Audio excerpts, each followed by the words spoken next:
Olá pessoal, tudo bem? Bem-vindo ao canal novamente. Faz tempo que a gente não conversava por aqui, né? Vocês viram ontem nós na comissão que votou a reforma da Previdência. Fiz algumas falas lá, postei aqui para vocês acompanharem. Nós também transmitimos ao vivo. Foi uma coisa impressionante a tratorada que o governo deu, que o bloco de apoio ao governo deu, aprovaram o relatório da reforma da Previdência. E o pior é que não fizeram nenhuma aprovação de destaque em favor dos trabalhadores, mas a favor de grandes empresas. No final já da reunião da comissão, às 2 horas da madrugada, aprovaram um benefício tributário para os exportadores e para os ruralistas. Mas isso é coisa que eu vou conversar numa outra oportunidade. Quero falar com vocês na segunda-feira sobre a reforma da Previdência, porque ela está pautada para o plenário da Câmara na terça-feira. Então, nós temos que estar mobilizados. E aí eu quero falar um pouquinho para vocês do que está acontecendo. Hoje eu queria falar de Sérgio Moro. Os crimes e as mentiras continuadas de Sérgio Moro. Aliás, está se tornando uma novela com capítulos encadeados, não é mesmo? A revista Veja, que é uma revista que nós não temos nenhuma relação, muito pelo contrário, sempre tivemos indisposição com a Veja, mas a revista Veja traz para este final de semana revelações, novas revelações do Intercept. Fizeram uma parceria do Intercept com a Veja e trazem novas revelações que deixam o Sérgio Moro mais enroscado ainda na situação penal brasileira. Porque é isso mesmo, é um crime que ele está cometendo. Na realidade, o que a revista Veja traz confirma o crime continuado de Moro. Crime continuado, o que ele fez durante todo esse processo, principalmente contra o presidente Lula, nessas conversas que ele teve com a acusação, com o Ministério Público. Forja provas, mente para o Supremo Tribunal Federal, combina prazos e até escreve as denúncias, ou pelo menos corrige as denúncias que os procuradores mandam para ele. Daltan Dallagnol mandou uma denúncia que ia apresentar no processo, nos autos, mandou para ele pelo WhatsApp, para ele ver se estava boa. É isso mesmo. Então ele até corrigiu a denúncia. Isso é ilegal, é crime. E está no artigo 254 do Código de Processo Penal, que proíbe que o magistrado aconselhe uma das partes ou tenha interesse em favor da acusação ou da defesa. Se ele fizesse isso com a defesa, também seria escandaloso, né? Então, o que a revista Veja traz? Novas revelações, novos diálogos que Sérgio Moro teve com Daltan Dallagnol e com outros procuradores via Telegram. Que ele insiste em dizer que foi hackeado, que ele insiste em dizer que não são verdadeiras, ou que se forem verdadeiras não são assim tão ruins. Enfim, aquele blá blá blá dele que ele já falou aqui na Câmara quando veio, ele não nega, também não confirma e fica nesse, não sei, pode ser, talvez. Ou seja, isso por si só já é escandaloso. Mas olha o que diz a revista Veja sobre essas revelações. O material que o Intercept diz ter recebido de uma fonte anônima, a revista Veja diz, no material há quase 1 milhão de mensagens, totalizando um arquivo de mais de 30 mil páginas. Só uma pequena parte havia sido divulgada. Em parceria com o site Intercept, a Veja realizou o mais completo mergulho já feito nesse conteúdo. Foram analisadas pela reportagem 649.551 mensagens. Palavra por palavra, as comunicações examinadas pela equipe são verdadeiras e a apuração mostra que o caso é ainda mais grave. Essa é a constatação da revista Veja. Vamos lá ver então o que a Veja nos traz, que complementa aquilo que já foi lá em 9 de junho, que foi a primeira publicação do Intercept, complementa aquela primeira publicação. Quero aqui dar boa tarde a todos que estão me cumprimentando, é um prazer ter vocês aqui no nosso YouTube, é um prazer ter vocês no nosso canal. Peço que se registrem no canal para receber as nossas informações, que curtam, que também toquem o sininho, porque aí vocês vão estar sempre por dentro. Se inscrevam no meu canal para que a gente sempre continue conversando assim. Vamos lá. Olha, quando um juiz perde a imparcialidade, ele deixa de ser juiz. O juiz não pode se envolver com nenhuma das partes. Ele, afinal de contas, é quem julgará no final de todo o processo, de toda a investigação feita. Se ele se envolve com uma das partes, óbvio, vai pender para ela. É que nem juiz de futebol. Você não pode, o juiz de futebol não pode apitar um jogo e torcer para um dos times. Obviamente que isso não vai dar certo. No caso de Sérgio Moro, o que aconteceu foi exatamente isso. Cavou faltas, orientou jogadores, preparou pênaltis, desse jeitinho assim. Mas vamos lá ver o que diz a revista Veja. Veja começa o seguinte, que numa conversa de 28 de abril de 2016, mostra Moro orientando os procuradores a tornar mais robusta uma peça da acusação, uma denúncia. Nesse diálogo com Deltan Dallagnol, que é o chefe da Força Tarefa de Curitiba, ele avisa a procuradora Laura Tessler que Moro, num diálogo que Deltan Dallagnol faz com a Laura Tessler é aquela procuradora que o Moro praticamente pediu afastamento. Lembram? Disse ela é fraquinha, precisa de um treinamento, não pode fazer as inquirições. Na audiência seguinte, de Lula, ela já não estava mais. Participou de uma, o Moro não gostou, o Dallagnol tirou. Mas o Dallagnol, sim, se relacionava com ela e aí tem muitos diálogos antes disso, depois disso, ele avisa a procuradora que Moro havia alertado sobre a falta de uma informação na denúncia de um réu, Sui Skornik, representante de uma empresa, um estaleiro que tinha contratos com a Petrobras para a construção de plataforma e um dos principais operadores que lhes diziam de propina no esquema da Petrobras. Ora, olha o que Dallagnol fala para Laura. Laura, no caso do Sui, Moro disse que tem um depósito em favor do Musa, uma outra pessoa, e se for por lapso que não foi incluído, ele disse que vai receber amanhã e dá tempo. É só bom avisar a ele. Então o Moro falou para o Dallagnol que tinha uma prova que não tinha sido incluída na denúncia, que era esse depósito, e que ele alertou então Dallagnol para incluir. Ela diz, vou ver, responde a procuradora. No dia seguinte, o Ministério Público inclui o comprovante do depósito de $80 mil feito por esse Zui a Musa, a essa outra pessoa. Moro aceita a denúncia minutos depois do aditamento e na sua decisão menciona o documento que havia pedido. Menciona exatamente essa prova.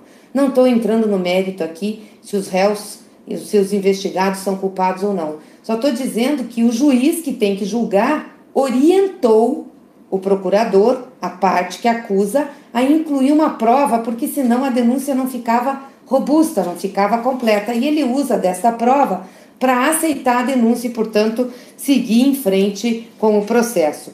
Em 2 de fevereiro, o juiz escreve de novo a Dallagnol. A Odebrecht peticionou com aquela questão.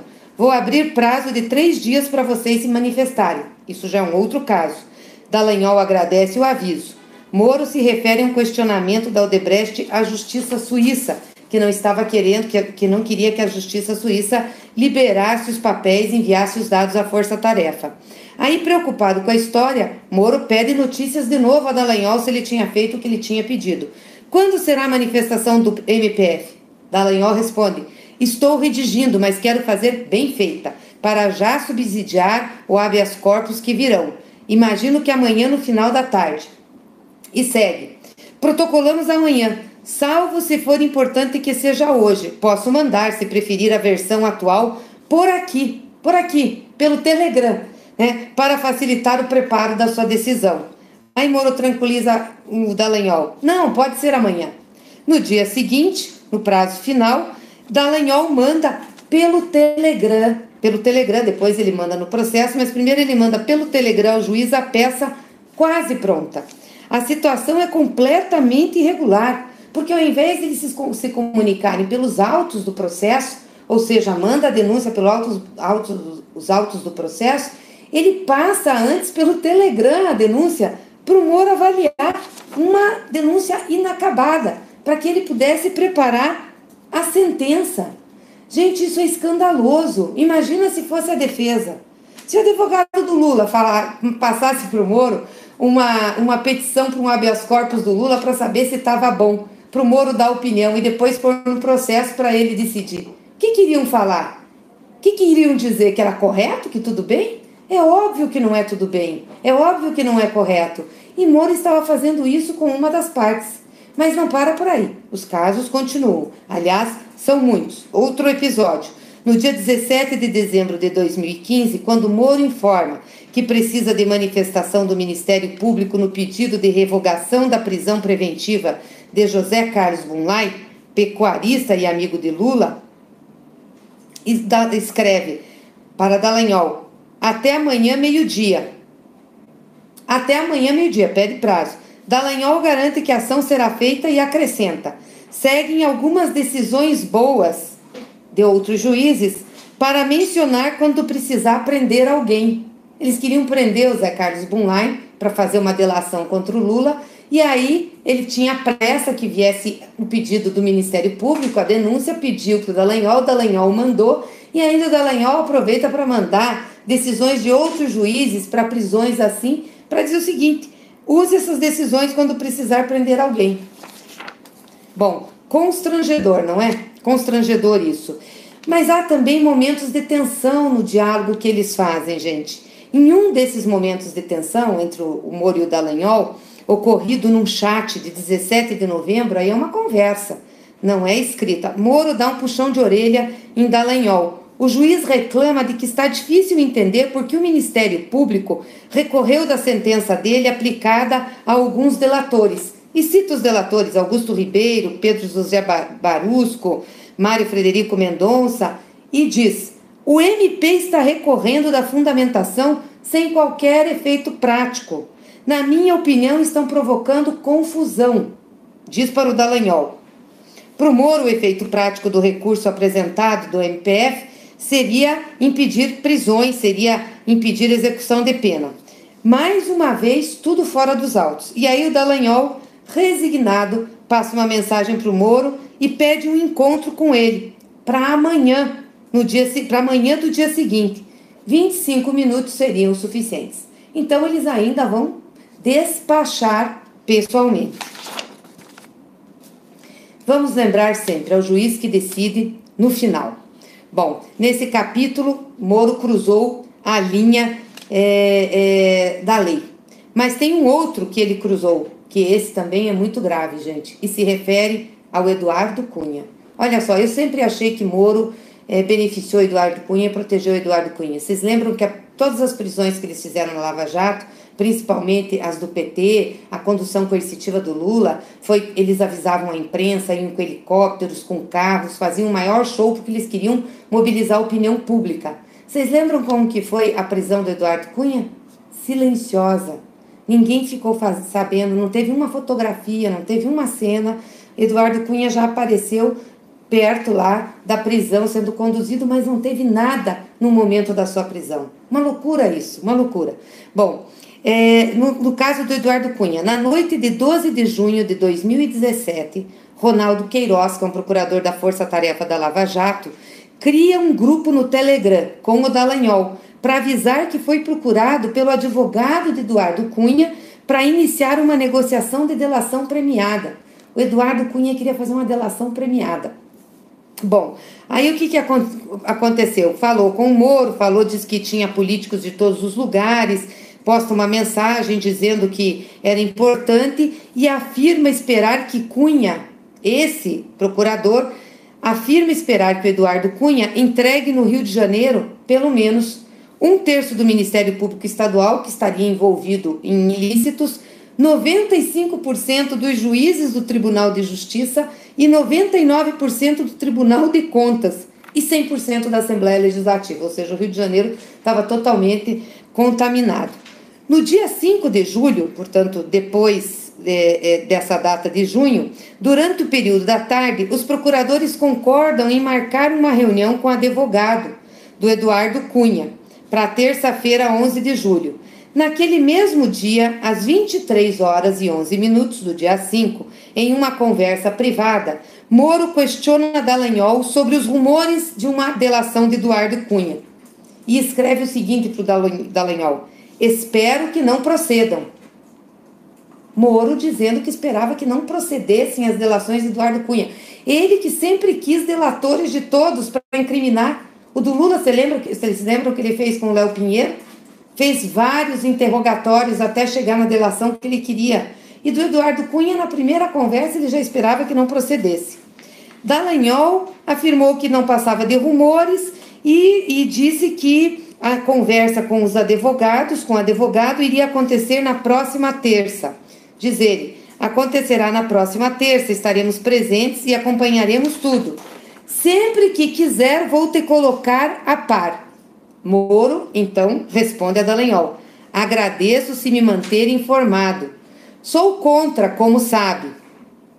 O Moro era contra a delação de Eduardo Cunha, queria se manter informado, era contra. Ele não sabia o que Eduardo Cunha ia falar, mas ele já era contra a delação de Eduardo Cunha. Por que será que Moro era contra a delação de Eduardo Cunha? Porque ia pegar toda aquela turma do Rio de Janeiro, ia pegar a turma do PMDB, ia pegar a turma de outros partidos que não o PT? Claro, Moro procurava delatores para o PT. Não pôde deixar de prender Eduardo Cunha porque as coisas estavam muito evidentes, o que veio a público era muito forte contra Eduardo Cunha.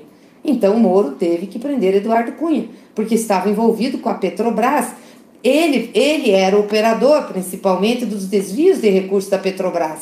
Não era o PT, era Eduardo Cunha, que era o operador dos desvios de recursos da Petrobras, estava envolvido até o pescoço e caiu na vara do Moro porque o Moro fez todo o esforço para levar a Petrobras para sua vara, o caso da Petrobras para sua vara, porque queria envolver o Lula, queria envolver o PT.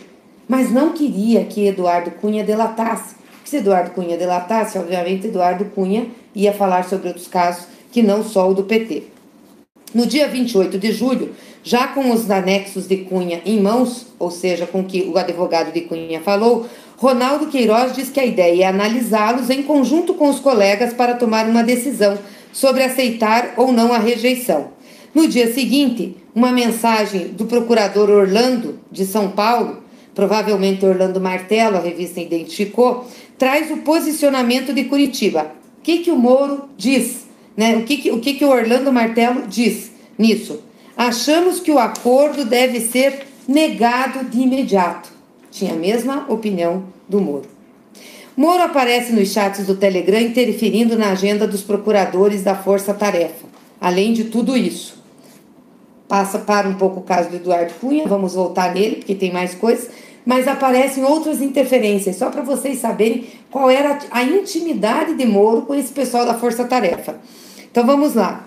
Em 7 de julho de 2015, um membro da Força Tarefa, que a reportagem da Veja diz aqui que identificou ser o procurador Carlos Fernandes dos Santos Lima, escreve o seguinte: Igor é um procurador lá também, é um delegado da Polícia Federal. Igor, o russo, entre parênteses Moro, russo era um Moro, mas entre parênteses foi colocado aqui Moro porque o apelido do Moro é russo. O russo sugeriu a operação do professor para a semana do dia 20.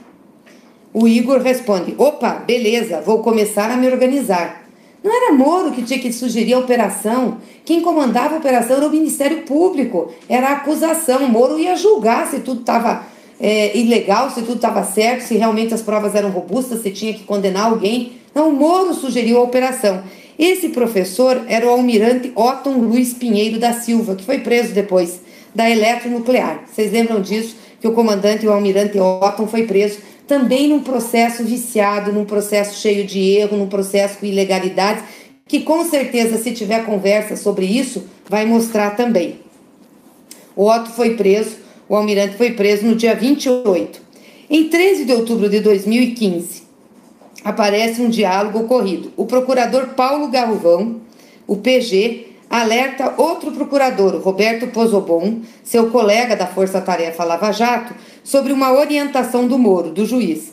Estava lembrando aqui, diz ele, o Paulo Galvão, estava lembrando aqui que uma operação tem que sair no máximo até por volta de 13 de novembro, em razão do... Após isso vai ficar muito apertado para denunciar. Não sei quem que eles estavam querendo denunciar, se era mesmo o mesmo almirante Otton ou era outra pessoa, mas eles falavam de uma operação. Aí Pozobon concorda com o Paulo Galvão e diz: uma grande operação por volta desta data seria ideal, porque ainda é próximo da proclamação da República. E ri. Ou seja, eles ainda articulavam a relação das operações com datas para politizar o processo. A partir de um levantamento das operações ocorridas em novembro, e das denúncias oferecidas em dezembro de 2005, chega-se à conclusão que o diálogo trata da Operação Passe Livre, que prendeu José Carlos Bunlain. Bunlain, aquele lá atrás que nós já citamos aqui, o amigo do Lula, que eles estavam atrás dele e que armaram também para pegá-lo. O pedido do Moro, comentado na conversa entre o Paulo Galvão e o Pozzobon, acabou sendo cumprido à risca. Moro pediu para ter a operação, teve a operação, prenderam o Bunlain, que ele já queria prender lá atrás. Aquele que o Dallagnol mandou cópias de sentenças de outros juízes para facilitar a prisão, estão lembrados? Bunlain foi preso em 24 de novembro e denunciado em 14 de dezembro. Imagine se todos os magistrados atuassem dessa forma, gente. Imagine se todos praticassem ilegalidade. Porque num primeiro momento pode-se dizer assim, que bom, o Moro, um juiz ativo, vai lá, consegue prender, consegue trazer para os autos. Mas imagine se todos fizessem assim. Um juiz que tivesse, por exemplo, envolvido com a defesa, libertaria criminosos, libertaria assassinos, libertaria delinquentes. E um juiz com acusação faz o que está fazendo o Moro agora, condenando inocentes, levando para a cadeia gente que não tem culpa, com processos ilegais. Isso é certo? Claro que não é certo. Por isso que as regras e a lei é clara. E uma das obsessões do Moro, que constata a revista aqui, é que Moro sempre queria que os casos da Lava Jato ficassem em Curitiba. Todos os casos que envolvia, principalmente Lula, ficassem em Curitiba. O processo do triplex, do Guarujá e do sítio de Atibaia. Vocês lembram? Eu na outra live falei, e também isso se refere às revelações anteriores do Intercept, que Moro orquestrou para ligar a Petrobras ao apartamento de Atibaia, envolvendo o Léo Pinheiro, o Léo Pinheiro fez uma delação, depois de tantas tentativas de delação, Léo Pinheiro chegou numa delação acordada lá que Moro quis, dizendo que o apartamento de Guarujá seria dado a Lula porque era um prêmio por Lula ter facilitado a propina, facilitado o roubo na Petrobras. Ele tinha que ligar com a Petrobras o apartamento para ficar em Curitiba. E o apartamento era o que ele tinha de mais concreto de qualquer envolvimento de Lula, porque Lula foi visitar uma vez esse apartamento, isso saiu no jornal O Globo. O Globo falou que lá atrás, bem no passado, tinham comprado uma cota da cooperativa dos bancários desse apartamento. Então, ele pegou esse apartamento para ser o objeto